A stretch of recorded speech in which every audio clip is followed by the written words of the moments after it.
Hi, I'm Ross Floyd, and I'm excited to explain some of the methods and strategies we use to create a commercial using virtual production. A few years ago, a company called Lux Machina invited me out to see their test stage in Los Angeles. They had just given a demonstration of virtual production for SIGGRAPH conference.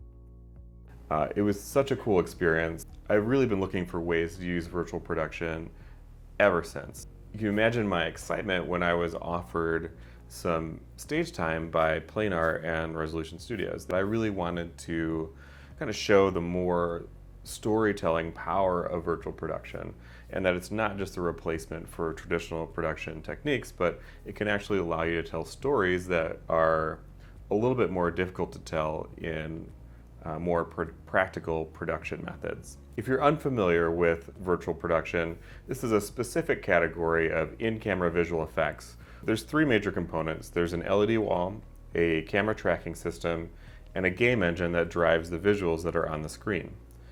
As the camera moves through space, the camera tracking system relays information about where the camera is positioned in real time to the game engine.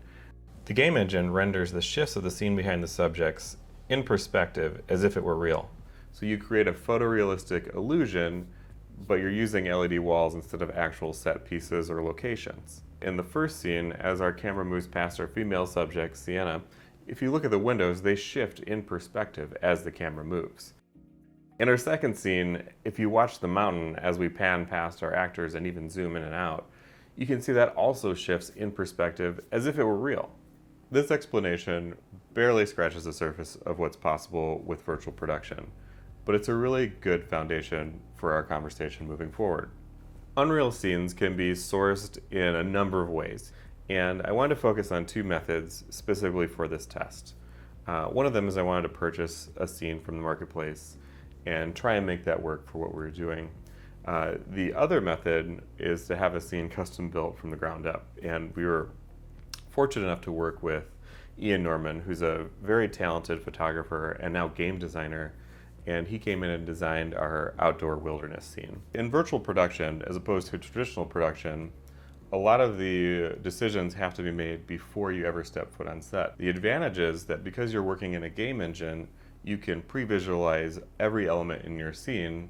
You can move props around, move things in and out. You can rearrange how the landscape is set up, and you can preview all of your camera and lensing before you even step foot on stage, and then once you get there, it'll be exactly what it was in your pre-production process. When discussing how to approach the first scene, I worked with our DP Mark James and our bolt operator Daniel Herman of Midwest Camera Control, and we decided to do a long cut. The result is a really fluid scene that creates this energy that's really nice to start off our commercial. For our second scene, we took a more traditional approach, and we filmed one of our actors, and then we shot a reverse. But instead of moving the camera, we were able to just turn the scene around, which let us use a much smaller LED volume. I can't finish this up without saying something about Bigfoot. He was an Unreal Marketplace purchase, and he came pre-rigged and lightly animated right out of the box. And yeah, this is something we could have done with traditional compositing, like in a program like Nuke, or even with someone in a mocap suit, controlling that animation in the background, but we didn't have to.